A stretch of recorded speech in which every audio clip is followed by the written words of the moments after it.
اللہ تبارک و تعالیٰ قرآن کریم فرقان حمید میں بہت ہی خوبصورت انسانوں کے لیے پیغام فرماتا ہے۔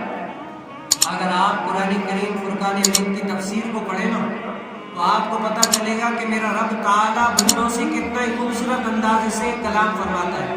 رب تعالیٰ فرماتا ہے کہ جو اللہ کو چھوڑ کر، جو بندہ اللہ عز و جل کو چھوڑ کر شیطان کو اپنا دوست بناتا ہے نا، قرآن فیصلہ سناتا ہے کہ جو بندہ اللہ تبارک و تعالیٰ کو چھوڑ کر شیطان کو اپنا دوست بناتا ہے نا، قرآن کہتا ہے وہ سب سے زیادہ نقصان اٹھانے والا ہے۔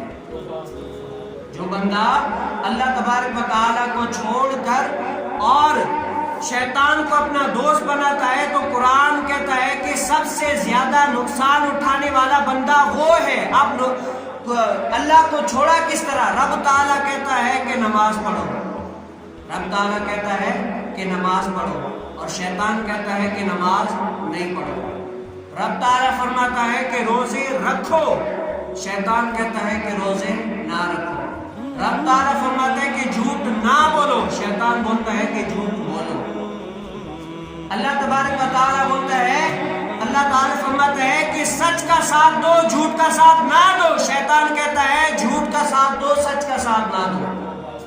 اب رب تعالیٰ کو کیا اس نے چھوڑ دیا؟ رب تعالیٰ نے قرآن کریم فرقان حمید میں فرمایا جو اللہ کو چھوڑ کر شیطان کو دوست بناتا ہے وہ نقصان، سب سے زیادہ نقصان اٹھانے والوں میں سے ہے۔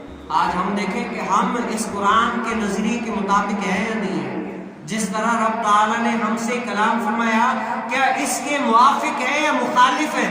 ہم اس کیٹیگری میں سے کس میں آتے ہیں کہ رب تعالیٰ کو چھوڑا ہے ہم نے، شیطان کو اپنایا ہے، یا شیطان کو چھوڑا ہے رب کو اپنایا ہم نے؟ یہ انسان کو اپنا جو ہے نا، یہ انسان کا مفتی بیٹھا ہوا ہے، وہ بتاتا ہے کہ انسان تو کتنے پانی میں ہے۔ یہ ہر کسی انسان کو پتہ چلتا ہے کہ انسان کتنے پانی میں ہے، کتنا رب تعالیٰ کو چھوڑا ہے، اپنایا ہے، یا شیطان کو چھوڑا ہے، اپنایا ہے، کیسے پتہ چلے گا؟